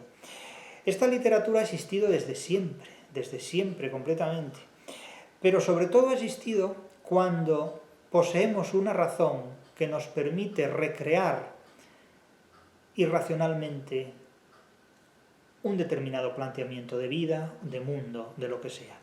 Pensemos en la poesía de Juan de la Cruz, el cántico espiritual de Juan de la Cruz. Es una poesía sofisticado reconstructivista de pies a cabeza. Para empezar, es una reconstrucción material de una presunta experiencia espiritual. Es una cópula espiritual, claro, la cópula espiritual, ya me dirán ustedes cómo se consigue esto, ¿no? Eso solo pueden hacer los dioses incorpóreos, evidentemente, porque los humanos, por fortuna, disponemos de órganos que nos habilitan para estar exentos de espiritualismos copulativos, ¿no? Por así decirlo. Pero en el caso del cántico espiritual, claro, es sofisticado reconstructivista, porque claro, en fin, un encuentro carnalmente incorpóreo es más que una paradiástole, ¿no? Eso es un ultra oxímoron, es una ultra paradoja. Pero sea como fuere, es una literatura que recrea irracionalmente un contexto que solo puede explicarse racionalmente y que solo racionalmente puede plantearse. Es también una literatura crítica, ¿por qué? Pues porque plantea críticamente, en este caso, en el de San Juan, la relación del alma con Dios, en definitiva. Por lo tanto, estamos hablando de un sentido profundamente crítico de algo que tiene un cualificadísimo valor teológico. No estamos hablando de supersticiones, no estamos hablando de supercherías, estamos hablando precisamente de teología, y de la teología más racional que cabe plantear, la teología católica, que es mucho más racional que la protestante. Y esto en un formato literario. Entonces, imagínense ustedes, si son lectores de literatura en términos religiosos, teológicos, que esto es una recreación literariamente de contenidos teológicos, o si son materialistas y no creen en los dioses, pues recreen esto desde un punto de vista material, es decir, no el alma con Dios, si son creyentes, y sí pues el cuerpo de un hombre y de una mujer si son materialistas, por ejemplo. O imagínense lo que quieran si son ustedes posmodernos. Es decir, el posmoderno es el que más libertad tiene porque puede interpretar un código de barras como una obra literaria superior al Quijote. Entonces, claro, la libertad que la posmodernidad en estos sentidos da a la interpretación artística es muy superior a la que da la razón y el conocimiento críticos, porque claro, la razón y el conocimiento críticos nos exige atenernos a lo que hay, la posmodernidad nos exige atenernos a lo que se nos ocurra, y en ese sentido, pues claro, evidentemente un posmoderno tiene mucha más libertad para interpretar lo que quiera. Ahora bien, conseguida esa interpretación, ¿para qué le sirve? Pues para vivir en el espejismo sin disfrutar del oasis. Bien, en estrofas 10 a 15, vamos a citar simplemente 6 estrofas del cántico. Apaga mis enojos, porque ninguno basta deshacer... Perdón, apaga mis enollos, porque ninguno basta deshacellos, y ve ante mis hoyos, pues eres lumbre de ellos, y solo para ti quiero tenellos. Oh cristalina fuente, esto va por Cristo, en algún sentido va por Cristo, no solo por el cristal, ni por la transparencia, ni por la luminosidad, sino por la metáfora que... Oh cristalina fuente, si en esos tus semblantes plateados formases de repente los ojos deseados que tengo en mis entrañas dibujados. Apártalos, amado, dice ella o el alma, lo que ustedes quieran ver. Apártalos, amado, que voy de vuelo. Ese ir de vuelo es lo que ustedes se imaginan, lo que están pensando es eso. Apártalos, amado, que voy de vuelo. Y él responde, vuélvete, paloma. Responde en un verso dialógico, en un único endecasílabo, pero dialógico. Apártalos, amado, que voy de vuelo. Vuélvete, paloma, que el ciervo vulnerado por el otero asoma, al aire de tu vuelo y fresco toma. Esta es la cópula, ¿no? Y ahora viene el reposo. Viene después de la cópula orgiástica, viene el reposo. Un reposo que los editores modernos tienen que puntuar gráficamente, pero que en el original ni siquiera está puntuado, porque es casi un despertar de... Bueno, quien lo probó lo sabe, diría Lope, ¿no? Del amor. Mi amado, las montañas, los valles solitarios nemorosos, las ínsulas extrañas, los ríos sonorosos, el silbo de los aires amorosos. Es la onomatopeya más expresiva de la literatura universal. Mi amado, las montañas, los valles solitarios nemorosos, las ínsulas extrañas, los ríos sonorosos, el silbo de los aires amorosos. La noche sosegada, en par de los levantes de la aurora, la música callada, la soledad sonora, la cena que recrea y enamora. Nuestro lecho florido, de cuevas de leones enlazado, en púrpura tendido, en paz edificado, de 1000 escudos de oro coronado. Esto es creacionismo, esto es literatura primitiva dogmática rehecha desde el racionalismo moderno, esto es una obra de arte. Claro, los hermeneutas se rompen la cabeza, pero es que la literatura no está hecha para hermeneutas, hombre, los hermeneutas que dejen en paz la literatura. Los hermeneutas dicen, ¿cómo es posible esto, no? Nuestro lecho florido de cuevas de leones enlazado. Y entonces dice, será en lugar de cuevas de leones, será de cuero de leones enlazado. Macho, ustedes están destrozando la literatura, es decir, los hermeneutas deberían entretenerse con otra cosa que no fuera la literatura, deberían entretenerse con códigos de barras, con etiquetas comerciales, o simplemente que se dediquen, no sé, a leer libros de los amigos del comercio, ¿no? Algo más estimulante, pero por favor que dejen la literatura en manos de las personas que pueden entenderla sin estropearla, No pienso necesariamente en profesores de universidad, que son a veces los más hermeneutas y los que más estropean la literatura. A veces no hay cosa peor que un catedrático de teoría de la literatura y literatura comparada explicando literatura, que la destroza completamente. Eso hay que liberarse de eso. Es decir, cuando uno habla de literatura, cuando uno explica literatura, tiene que olvidarse que sea o que haya podido ser alguna vez en su vida catedrático de teoría de la literatura y literatura comparada, porque es lo más incompatible que hay para interpretar la literatura. No se puede confundir una categoría administrativa o académica con el ejercicio de la interpretación literaria. Son cosas completamente diferentes. Nuestro lecho florido, de cuevas de leones enlazado, en púrpura tendido, de paz edificado, de 1000 escudos de oro coronado. Los hermeneutas que se dediquen a la hermenéutica, que sigan leyendo a Emilio Lledó. Pero San Juan de la Cruz es para otra cosa, es para otra historia. Esto es literatura sofisticada o reconstructivista, claramente. El caso de Luis de Góngora en la fábula de Polifemo y Galatea es literatura sofisticada o reconstructivista, porque además la literatura sofisticada o reconstructivista se caracteriza por ser una literatura que plantea un uso de la razón que los contemporáneos no comprenden. Y no la comprenden porque cuando los contemporáneos leen algo como el Cántico Espiritual de Juan de la Cruz o la fábula de Polifemo y Galatea, acuden a la idea de razón que tienen, en la que han sido educados, pero no se dan cuenta de que la idea de razón en la que han sido educados es insuficiente para comprender una literatura que rebasa el racionalismo contemporáneo. Ahí está la genialidad de esta literatura, de esta poesía sofisticada y reconstructivista, que exige al intérprete, que exige al lector, disponer de un racionalismo superior a aquel racionalismo en el que lo han educado. No hablemos ya de una época en la que educa a la gente en un racionalismo inferior al que exige la realidad de sus contemporáneos, como es la posmodernidad. Es decir, están educando a los seres humanos en un nivel doblemente inferior al que la realidad exige ya no solo para vivir, sino para sobrevivir. Entonces, claro, imagínense ustedes que tienen que poner un examen con este texto.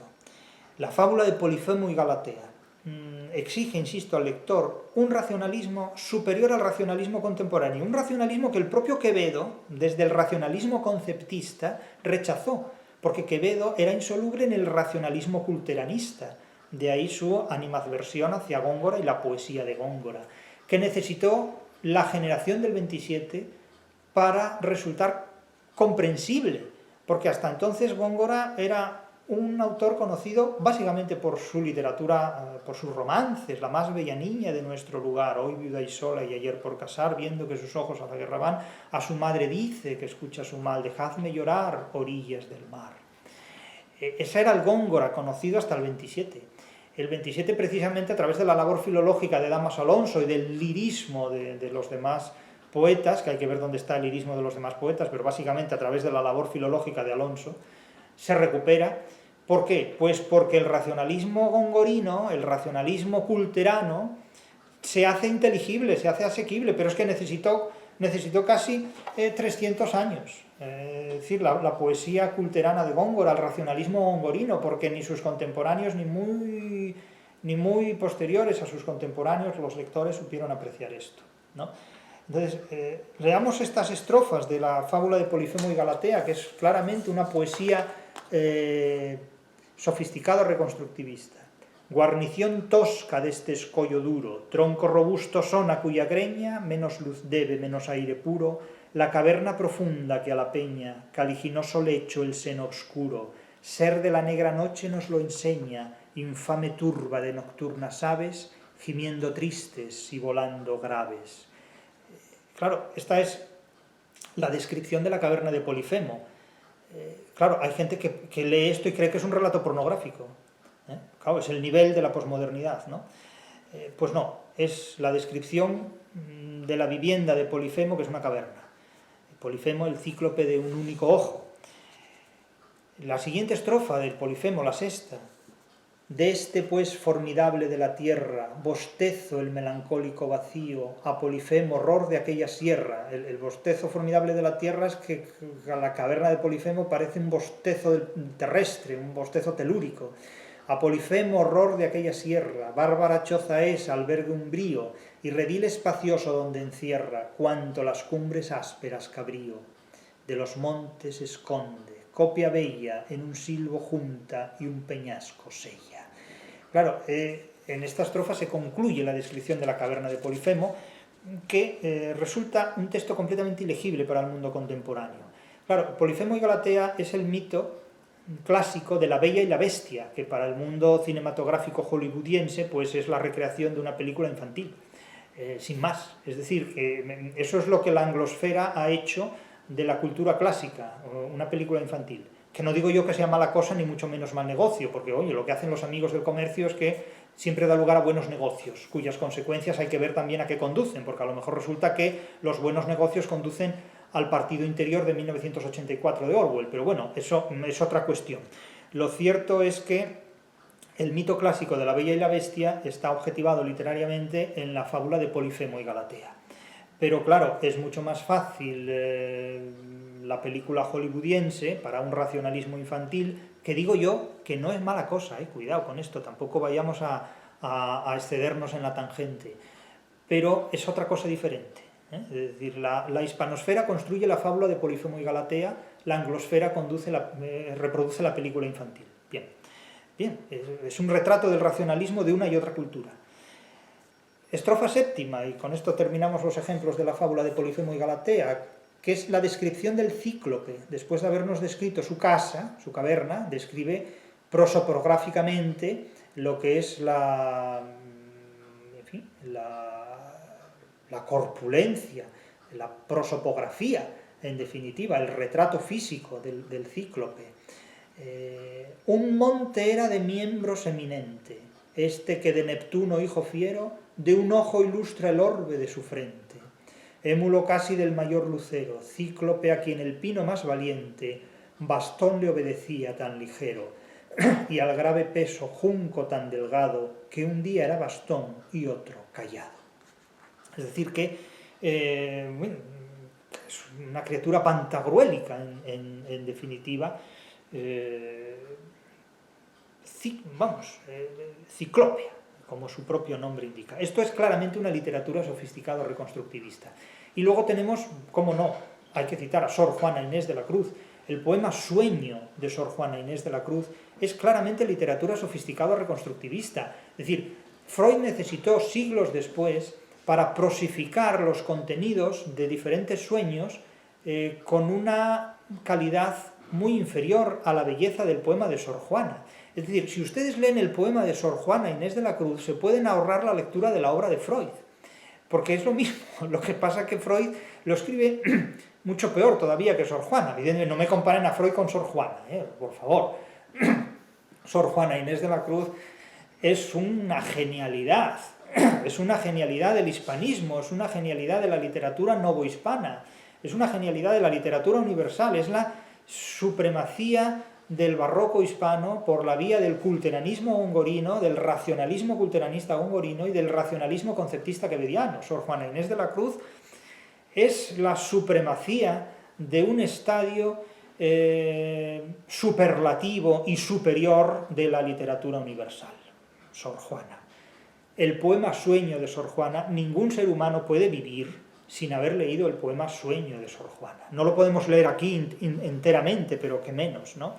Pero toda esa descripción que hace Sor Juana, insisto, lean el poema Sueño de Sor Juana y después lean a Freud y verán cómo hemos degenerado.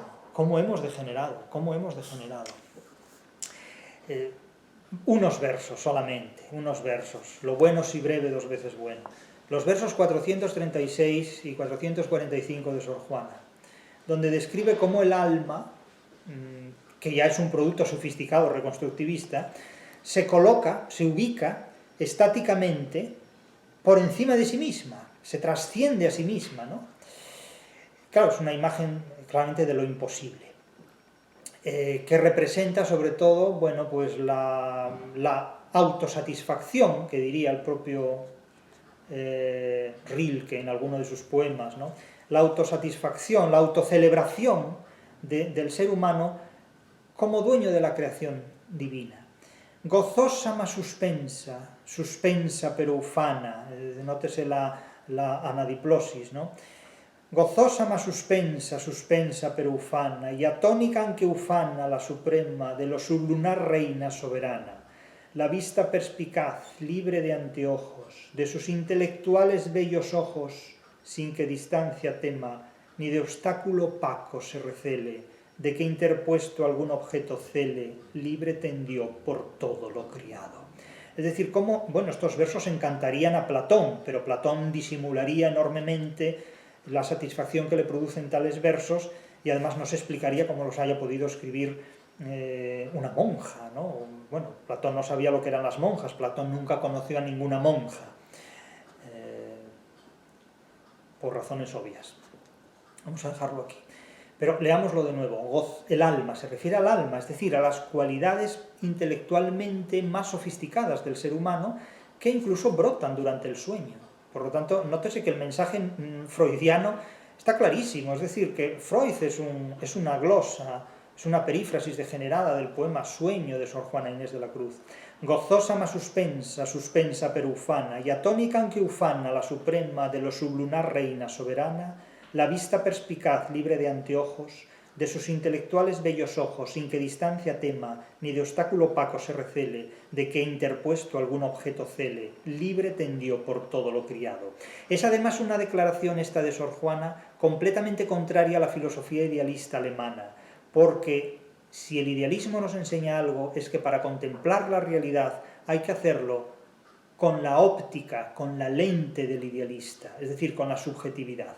Aquí lo que el alma de Sor Juana está planteando como protagonista de esta experiencia poética es la superación de toda mediación, la superación de todo lo intermediario, es decir, de todo lo subjetivo. Es la contemplación objetiva, de alguna manera, de la creación, de lo que hay, libre de anteojos, libre de distancias y de obstáculos opacos que recelen, que interpongan algún objeto entre la vista perspicaz, es decir, entre los intelectuales bellos ojos. Es una concepción totalmente neoplatónica de la percepción del mundo, que siendo idealista no tiene nada que ver con el idealismo anglosajón, no tiene nada que ver con el idealismo germano. Y por último vamos a terminar con un poema de Juan Ramón Jiménez, que nos llevará a otro poema del propio Machado, pero vamos a leer antes el poema de Machado para terminar con el de Juan Ramón Jiménez. El poema de Machado, que lo quiero mencionar, es el poema célebre de los proverbios y cantares de Caminante no hay camino. El poema de Machado es literatura sofisticada o reconstructivista claramente, y todo el mundo lo conoce por la popular canción de Juan Manuel Serrat y de tantas cosas que existieron. El caminante no hay camino. El poema dice: caminante son tus huellas, el camino y nada más. Caminante no hay camino, se hace camino al andar. Dice: al andar se hace camino y al volver la vista atrás se ve la senda que nunca se ha de volver a pisar. Caminante no hay caminos sino estelas en la mar. Claro, dice, bueno, ¿y por qué este poema es un poema de literatura sofisticada o reconstructivista? Bueno, puede ser también un poema de literatura crítica o indicativa. Sí, ya hemos dicho al principio que cada poema puede pertenecer al menos a una familia, pero puede pertenecer a más de una. ¿Dónde incluirlo? Pues allí donde la interpretación que queramos plantear tenga mayor incidencia, tenga mayor peso, tenga mayor gravedad, tenga mayor incidencia. En este caso, este poema podemos ubicarlo en una literatura crítica o indicativa, pero yo lo incluiría, en este contexto, lo incluiría en una literatura sofisticada o reconstructivista. El planteamiento de Machado es que el camino se hace al andar, que no hay un camino antes, previamente trazado. ¿Esto qué significa? Pues esto significa que no hay un destino hecho, que no hay un determinismo, como plantea la literatura naturalista, o como plantea el providencialismo reformista de Lutero, que hay una libertad a la hora de que el ser humano ande en su vida y marque un camino. Claro, algunas interpretaciones de algunos filósofos dicen, no, bueno, pero es que el camino no se hace al andar, porque el camino implica un trazado, vale, ya sabemos esto, pero es que el camino de los poetas no es el camino de los filósofos, es que es lo mismo que ocurre con el verso de Juan Ramón que vamos a mencionar inmediatamente: el Dios de los poetas no es el Dios de los filósofos, la filosofía tiene un concepto de camino que no es el que tiene la poesía. Y además este poema de Machado claramente desarrolla un tópico de la retórica tradicional, que es la vida como camino, es decir, la vida es un camino en la tierra cuyo destino es el morir, que es integrarse en el más allá. Vivir es caminar breve jornada, dirá Quevedo, dirá Teresa de Jesús.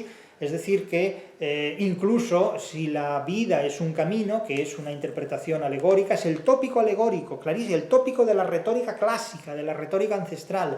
Vivir es caminar breve jornada, el tópico senequista, que luego rehabilita el cristianismo y que además no asume del mismo modo el protestantismo, porque el protestantismo no concibe ese camino como algo que traza el ser humano con la libertad que proporciona el libre albedrío humano, sino con el imperativo de un destino previamente fijado por la providencia y del cual el ser humano no puede escapar, no puede salir. Por lo tanto, este poema es un poema claramente católico, el de Machado, es decir, caminante no hay camino, ¿por qué? Pues porque se hace camino al andar. Al hacer el camino al andar supone negar el determinismo y reconocer la irreversibilidad de la vida humana, que son dos características que va después a asumir el existencialismo. Es decir, que no es posible retrotraerse, no es posible desandar lo andado, y claro, por otro lado, negamos que haya un determinismo que nos obliga a caminar por un sitio que han establecido otros antes que nosotros. De hecho, el último verso, no hay camino sino estelas en la mar, es decir, hay posibilidades a la hora de desarrollar ese itinerario que nosotros mismos vamos a elegir.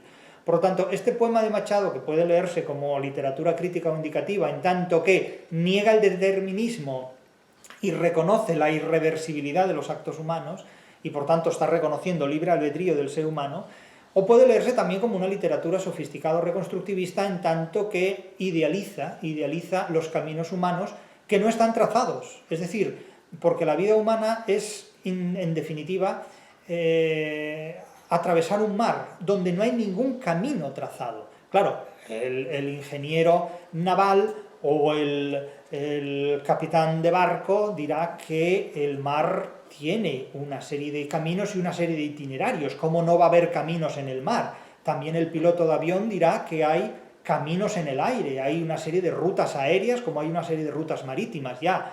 Pero es que el camino de los poetas no es el camino de los ingenieros del mar ni de los ingenieros aeronáuticos, evidentemente. Es decir, el camino de los poetas no es el camino de los ingenieros, ni es el camino de los filósofos. Es decir, estamos hablando de ámbitos categoriales completamente diferentes, ¿no? Y mezclarlos, pues lo único que conduce es a hacer juegos de palabras o a hacer chistes o a descontextualizar las cosas, pero no a aclarar lo que es la exigencia de la interpretación literaria, que es lo que aquí estamos haciendo. Del mismo modo que el Dios de los poetas, pues no es el Dios de los filósofos. Vamos a este poema de Juan Ramón Jiménez que tantas veces hemos mencionado, Balada de la Mañana de la Cruz, de las Baladas de Primavera de 1907, que es testimonio de la poesía modernista, no de la poesía pura, sino de la poesía modernista de Juan Ramón, donde habla de un Dios azul. Claro, como el propio Gustavo Bueno reconocía, es imposible que Dios esté azul, obviamente. También si le dijéramos a Spinoza que Dios está azul, pensaría Spinoza que estamos locos. Y si decimos a Tomás de Aquino que Dios está azul, diría que somos unos herejes, unos sacrílegos. Y si le decimos a Platón que Dios está azul, dirá Platón, veis cómo tengo razón, veis cómo los poetas están locos y no se puede vivir con ellos civilizadamente, hay que expulsarlos de la República, dirá Platón, en definitiva. Bien, pues Juan Ramón Jiménez, al margen de Platón, dice: Dios está azul, la flauta y el tambor anuncian ya la cruz de primavera. Claro, ese Dios es un Dios sofisticado reconstructivista, no es el Dios teológico, no es el Dios de la filosofía, no es el Dios de Spinoza, no es el Dios de Hegel, no es el Dios de Tomás de Aquino, no es el Dios de la teología que puede analizar Francisco de Vitoria, Francisco Suárez o incluso Gustavo Bueno, ¿no? Dios está azul. Incluso está, no es. Algo que solo se puede expresar en español. Es decir, en inglés no se puede decir Dios está azul. El inglés es una lengua que no puede objetivar formalmente la diferencia ontológica, ¿no? Con lo cual, no sé cómo Harold Bloom explicará cómo Shakespeare es inventor de lo humano, cuando precisamente la diferencia entre el estar y es lo que nos disocia humanamente de una divinidad, con lo cual difícilmente un Shakespeare puede inventar algo humano cuando la lengua que utiliza no le permite expresar esta diferencia ontológica absolutamente fundamental. Es decir, es la diferencia ontológica que enfrenta el racionalismo antropológico y humano, que objetiva la hispanosfera, frente al racionalismo teológico y suprahumano, en el que habita, sobre todo, la filosofía de la anglosfera. Dios está azul, no Dios es azul, eso es una vulgaridad. Dios está azul, esto es una singularidad. Dios está azul, la flauta y el tambor anuncian ya la cruz de primavera. Vivan las rosas del amor, entre el verdor con sol de la pradera. Vámonos al campo, por Romero, vámonos, por Romero y por amor. Si yo le digo, no quieres que te quiera, responderá radiante de pasión, cuando florezca la cruz de primavera, yo te querré con todo el corazón. Vámonos al campo por Romero, vámonos, vámonos, por Romero y por amor. Es como una canción popular, en definitiva, que exige una musicalización, no solo una interpretación, que casi es matarla. Es decir, este poema habría que interpretarlo mediante un canto, es decir, no sabemos si Federico Mompou, no sé si Federico Mompou musicalizó este poema como hizo con otros como El viaje definitivo u otros poemas de Juan Ramón, ¿no? Pero es de una gran belleza musicalizable. Florecerá la cruz de primavera y le diré, ya floreció la cruz. Responderá, tú quieres que te quiera y la mañana se llenará de luz. Vámonos al campo por Romero, vámonos, vámonos, por Romero y por amor. Flauta y tambor sollozarán de amores, la mariposa vendrá con su ilusión, ella será la virgen de las flores y me querrá con todo el corazón. Es decir, es una hermosa canción, es una balada de primavera, como su propio título indica, el del poemario, y es la balada de la mañana de la cruz, en la que Dios, tal vez por única vez en la literatura universal y en español, Dios está azul. Esta es en definitiva mi propuesta inicial de una antología de poemas, una antología poética basada en la genealogía de la literatura de la crítica de la razón literaria.